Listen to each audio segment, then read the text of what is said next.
I'm here with Shannon Z here at the Ultra Studio in Racine, and we're going to talk about photography because Shannon does photography anywhere, but mostly in Kenosha, Wisconsin. Shannon, what is like the most important things about photography? What is it that maybe you've learned, or maybe that you always have in your mind when doing a shoot or anything like that? From the beginning to this point in my career, I would say trusting myself and trusting my gut instinct on a shoot. I've found that going with, I'm more of an in-the-moment type of shooter and creative. Things come to me as I'm doing it rather than trying to set a plan for the day. So I've learned that typically the best results are ones that just come intuitively as opposed to trying to structure it ahead of time. So yeah, we do some shoots and sometimes it gets a little frustrating because I want to have a shot list and I want to have all these things, but like how you said, you get there and then that's where the real inspiration comes from, because that's your actual subjects are there, the lighting, you can see it, and you know, you get a feeling of what you should do in that place instead of like when you're not there, you're just kind of thinking, oh, it would be nice if we could do this. But when you're there, then you can actually say, oh, yeah, I'm going to do this. definitely. Cool. So what are the things, like when you first started in photography, things that you know now that you wish you kind of knew in the beginning to kind of help you get to where you are right now? I wish I had a better community to reach out to, really, because I think that that's probably the most valuable thing that I've come across throughout the years, is finding photography communities that are willing to help and not, it isn't a competitive issue, it's a community, right? So I think that's something that I really wish that I had. I am not one on regrets, so I have always learned the hard way, and I've always learned by doing and making mistakes and then just getting better from my mistakes. So I want to be careful and say that I don't wish that I had have practiced more or I had better training before starting, because that's just not how I work. So if that makes sense. Yeah. And so you feel you have a good community now? Yeah, okay. Definitely. Good. And a part of that is me too, and how I react and act with other photographers that I meet. You know, I come from a place of giving and gratitude. I want to share as much as I can, and I also want to build a relationship with other photographers to build a community. So I think that has a lot to do with that too. Yeah, and it's a little weird now, because when you want to build community, because social media is there, and it's a place where you could build community, but it's also kind of a place where it gets a little competitive as well. And because it's like an ongoing cycle now, like it's not like, well, you know, Shannon has an exhibit and she's gonna show something. It's like, no, it's like every day you almost have to like post just so that you're still relevant, or that the community knows you're there. So I've been kind of evaluating myself in like saying, you know, what are my motives in posting because I do it can get into my head to be competitive, to like say, okay, I need to post something because, you know, bad reason, because the bad reason would be, I want people to see that I'm doing stuff, and I want people to kind of feel like, oh, they need to catch up with me because I'm doing so much stuff. Like, so those are my bad motives. It's easy to fall into that trap. And, you know, get the right hashtags and get the right trendy look so that, you know, it gets the most views and likes. So I've been trying to get out of that mindset, and like how you said, to get back into the good mindset of building community. Like, hey guys, look at this, what we did. Because what I like too is, a lot of people would say bad things about the cities that we live, like Kenosha or Racine. And like, oh no, like, you know, all the cool photography is in LA or something like that. And it's like, no, it's like, it's not about where you are. You can get cool photos anywhere, and you need to appreciate your surroundings and your community instead of bashing it and saying, you know, you're kind of making an excuse, oh, my stuff's not that good because, you know, this person lives out in the desert and they get cool desert shots, but, you know, we have the dunes here, and we almost have like We have 4 seasons. We have the Great Lakes. We have so much that the rest of the country doesn't have. Yeah. I think back to what you had said about keeping up on Instagram and the negative reasons of why posting. And I'm not saying that for you, but for myself, I feel that way too sometimes. And the reason that I feel that way is because when I'm looking at other photographers' work on social media, I'm already coming up with a preconceived idea of what is happening in their business because of what they're posting. You know, I'm feeling that way about them, thinking like, wow, they're really busy, or they're getting a lot of work, or look at this amazing wedding that they got. I need to like up my game and get going. For me, what helps me not feel that way is by meeting those people, and talking to them and developing a friendship and a relationship with them, because on the back end, we're all doing the same thing. We're all photographers, we're all in business, we're all trying to buy bread, you know, I mean, that's what we're all doing. And rather than trying to compete against each other for that, I don't, industry fame within other industry professionals, come back to a place of service and going what we're doing for our clients. Yeah. It's not about showing off to That's each other. great. So Yeah, that's great. So tell me more about like how you said, you go back to why you're doing it. What pulled you into photography? Like, say, was there a moment where you said, oh, photography is where you knew you were like really interested in photography and wanted to pursue it? So there's 100 different things. And my grandmother was a hobbyist artist like me. More so, I mean, she was a housewife and a mother, and she picked up hobbies and did basically whatever she wanted to on a whim. And she gave me my first camera when I was really young, film, point and shoot film, you know, and it was really exciting to me to take pictures and then get them back and look at them and see what happened, you know?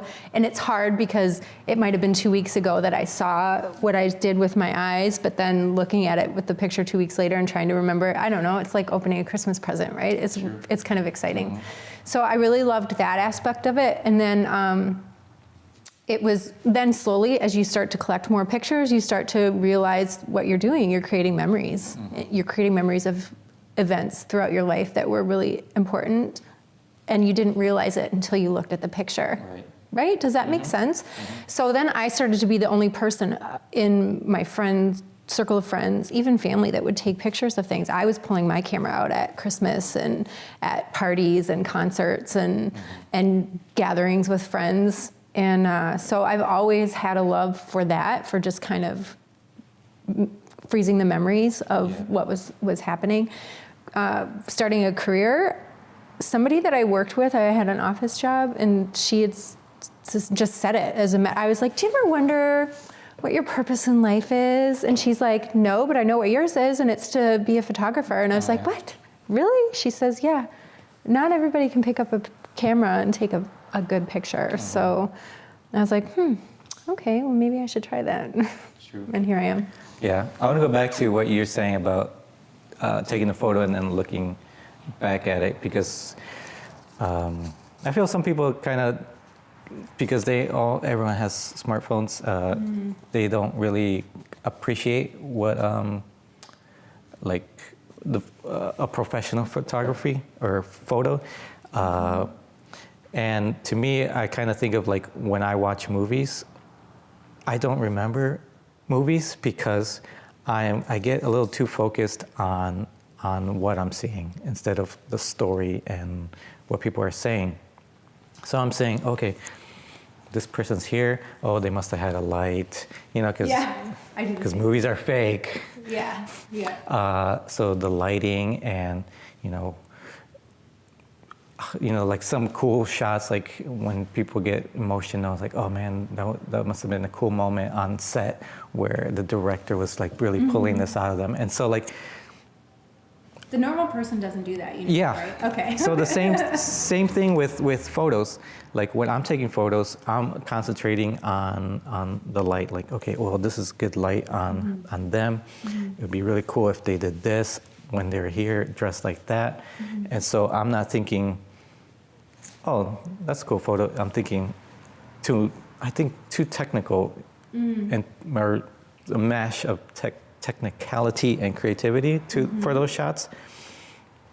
But then and then at the end of the day, I'm always like, oh, what did I take photos of? Like, it was nothing. And then I look back and I'm, oh wait, yeah, I did take this and this turned out good. This turned out good. So, yeah, kind of like how you said, you take the picture, and seeing it is so like new, rewarding. Yeah, new and rewarding. Yeah, for sure. Yeah, and I like doing that. I like telling a story. You're telling a story differently.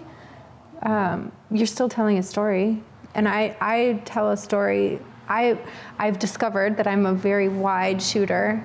I like to get a lot in my frame, so and I use that to just tell a bigger story, more moment driven. Of course, I'm always looking for light, and I'm not as much of a styler when it comes to the shoots, but yeah, I think that we both tell different stories, and that's the fun thing when you look back at it and see if you got it right. And I surprise myself sometimes, and I may be really focused on one specific thing and not quite realizing what else is happening, and then I get the picture back and I'm like, wow, I just told like 2 or 3 stories in one frame, which is really cool. So it's still fun, even though. Yeah, like say, I like the idea of the wide stuff, because like right here, like we're pretty close up and we see this, but then like if somebody took a photo from way back there, it tells a different story of like, okay, you're having this, there's lighting, and there's all this stuff, and there's an office space, and there's a guy on the camera over here, which, to us, we'll probably forget all that, but if there's a photo of it, you could see the whole grand story. Cool. So speaking of like style, like, do you feel other art mediums, maybe music or culture or anything like that, has influenced your photo style? Interesting. Maybe. Okay. Because I am really drawn to the alternative, I guess, more funny, humorous. I'm not very serious. I'm not very proper, I guess. So I really love to joke and interact and kind of test my limits with my clients and see how far I can go. I would definitely love to go further. There's a photography team, I think they're out of Western Canada, that are just amazing, and you can tell from the pictures that they have the utmost trust of their clients, because the spaces that they can get into with them, and it blows my mind. So I would love to be able to do that, because when you look at it, you're just like, how did you, like, that takes guts, that takes, pushing limits and just really being different and thinking outside of the box and being okay with, if, I have a group of bridesmaids and I'm laying on the floor underneath, like, the bride and groom kissing or something, they might just be like, oh, wow, what is she doing, kind of thing. Just not caring about that, because I've never really. Right. And it's kind of like how you started off when you said trusting yourself. Yeah. And then when you get the client to trust you as well, then that's where you get, I think that's where you get the magic. Like how you said you like the alternative side. To me, I find a lot of that as well, like the punk rock, rebel, like, so, okay, they want to shoot like this, but in my mind, punk music and all this DIY stuff, and I'll do it this way, and we'll see if that works. and that's always sticks with me. And also too, if you get clients that are like that, and then they feel more comfortable being themselves, because I oftentimes find that, especially with guys that I work with, towards the end of the day, they'll be like, "Oh, thanks for putting up with us." You know, it's like, yeah, you really could have let loose a little bit more. Yeah. I'm not going to be offended, and I'm not going to be upset if you really want to just be yourselves. That's the whole point. I try to be that, let people know that, you know, just be you and open up. That's an important message right here, right now. When you hire us or whoever, trust them and be yourselves, because a lot of times we hear, "Oh, you want us to do this or this?" And it's like, no, we want you to be you, because you're unique, and it's better. The photo comes out better when you're just you. And if you're goofy or awkward, whatever, be that, and we'll capture that with good lighting. So look good. Yeah. Okay, so you trust yourself, and then you gain the trust of your clients or your friends. Now, I think once you're there, I think do you think that trust is more important than the skill level of like knowing your gear and maybe even lighting, and of just having an eye for shooting? You know, this is one question I have thought about. So, and I don't want to make anybody mad, but I think that it's necessary to have both, and you can't have one and not have the other, personally. So if you have a really crappy personality, but you know everything there is to know about photography, you're probably not going to get a lot of references, you know, and I don't know, maybe there's clients out there that like that just like the very kind of cold, institutionalized way of doing business. But I really think that you have to have a good personality, and a good personality isn't going to get you by either if you don't know what the heck you're doing. So I think they're both equally important. So both things you need to work on. Yeah. Because I meet some photographers that, because in the creative world, it's a lot of like introverts, and if, you know, people probably watching this who went to school with me in elementary, middle school, and high school, and I never would talk in school. I would be afraid to talk, not just in public, but like in general. Yeah, just to anybody. I don't know what it was, but now like I've worked on myself to be able to talk to people. Like how you say you reached out to people, and I've worked on that, and you know, people have come my way. Like I don't know how we got connected. Yeah, through the group, actually. And this is the thing too, when we had that photography group and we met there and actually had a conversation. And at that point, I felt like, yeah, like this is great. And you reached out to me to come here and just hang out and chat, which was amazing, because doesn't that shift your energy towards that person entirely? Like, so whatever you may have thought of me on social media, or I may have thought of you on social media, is completely gone now, because now like you're Chino and I'm Shannon. So yeah, so it's like you might see somebody online and it's like, oh man, they're, you know, competition or whatever, but it's like, no, like push yourself to meet them, because that'll make a huge difference. For sure.